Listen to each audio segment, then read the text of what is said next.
Welcome back. We hope that you will check out the website chapmankelley.com, and you will see all kinds of interesting information about the art world, what Chapman has done in the past, and what he's doing right now, and who he knows that's making a difference in the art world. Tell us about some of the people you're working with. Well, John Vitter-Montes has started Council for Artists' Rights. And where is he? In Chicago. But he's keeping up with a variety of the different Vera cases and such, and working along the same sort of route.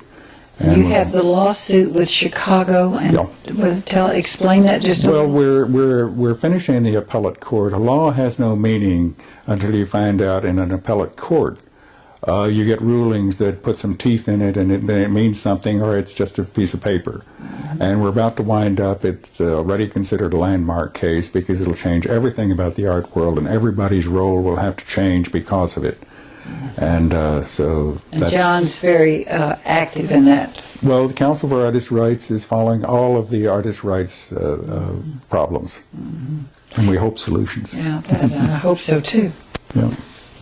What are your personal goals and aspirations for yourself and the art world? Well, it's really very, very simple that I want to have peace and plenty in a rational world for everyone. Hey, that's And we're working on getting the wildflower works. We need to do some more research adapting what we learned in Chicago with Dr. Tom Allen, so that we really could have wildflowers all the way through the season. Yeah. Otherwise, you can't really replace what's done now with regular flowers that we can't afford in the future. Tell us about the Wildflower Project and how that began and what that's all about. I don't think we've talked about that today. Well, in 1967, in a critique group I had in my studio, I challenged them, I asked them what they would do if they were free to do anything in the world. It isn't until we think the unthinkable, do the undoable, that we'll have any influence on humankind. All right, say that again. It isn't until we think the unthinkable and do the undoable that we'll really have any influence on humankind. And so then they tossed it back at me, and I realized that I could make my giant paintings out of DFW Airport by juxtaposing the flat, non-figurative parts of the paintings with the concrete of the roadways and runways. They've got blacktop around these general ovoid drainage areas. If I could grow wildflowers, make it beautiful. it'd make a huge painting. But I also figured out the ecological and economic advantages and how that would fit into what's happened to water. You know, we're not going to have water to do these things very, very soon. And so I got started at DFW. Then I did one in conjunction with a retrospective show at Fair Park with the Museum of Natural History, with a retrospective show of my paintings that the Hirshhorns came down to see. Yeah. And then I was invited to move to Chicago, where I did 2 ellipses, 150 by 310 feet each, and we developed it so we had flowers all the way through the season, all the way through. Yeah. No water, no insecticides, no fertilizers, and it got attention all over the world. And what's happened to that now? Well, they started trying, the Park District there started trying to grow them and spending millions and failing. So with their inimitable political will in Chicago, you just get rid of the one that's embarrassing you. Yeah. And so they ripped it out like they did Meigs Field, and where we went into federal court under the Visual Artists' Rights Act. You're not allowed to do that. Yeah. And so this is going to be finished up very soon. Some monumental things going on, right? Yeah. Now, would a book, having a book put together with wildflowers, could that influence the whole world? Of course, it has to be done everywhere. Native plants is the only way that you can go.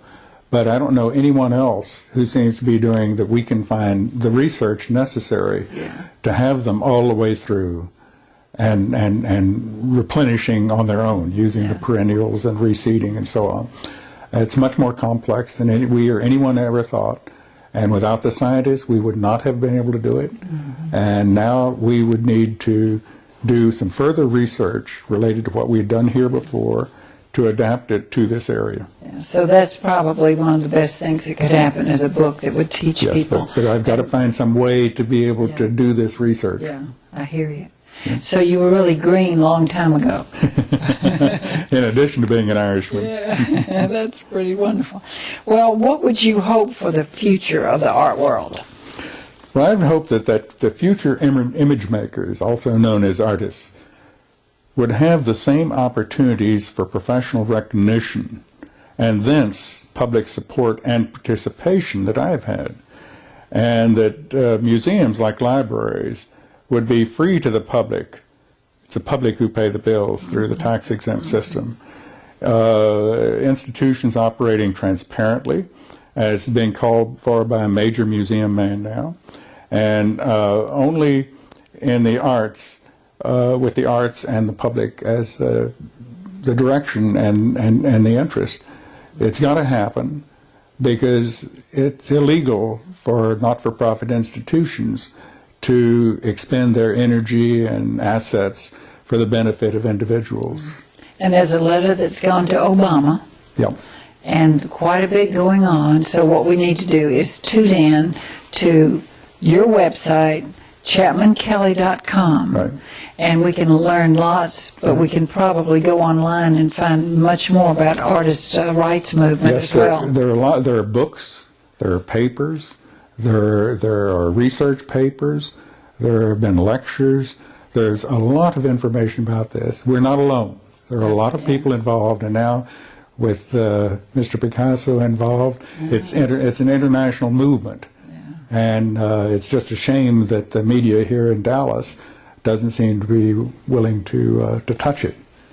Well, it will probably happen because I've always said there's might with right, you know.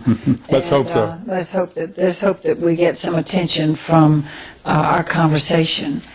And we do thank you so very, very much for sharing. Pleasure. I've enjoyed sitting here with all of these fabulous paintings in this wonderful home, and thank you so much for being with us. We are very, very happy that Dallas-Fort Worth has you back. And we'll be watching these projects and see if there aren't some books. And again, you mentioned having people donate any kind of information about the 50s and 60s and 70s by going through your website. Yeah. All right. Thank you so much for tuning in to the Rebecca Stringer Show. Our show is about givers, people who are spending their lives doing things for you and making your life a better life to live, particularly in Texas. We have so many wonderful artists. We're so thankful we had Chapman Kelley with us this evening. Thank you again.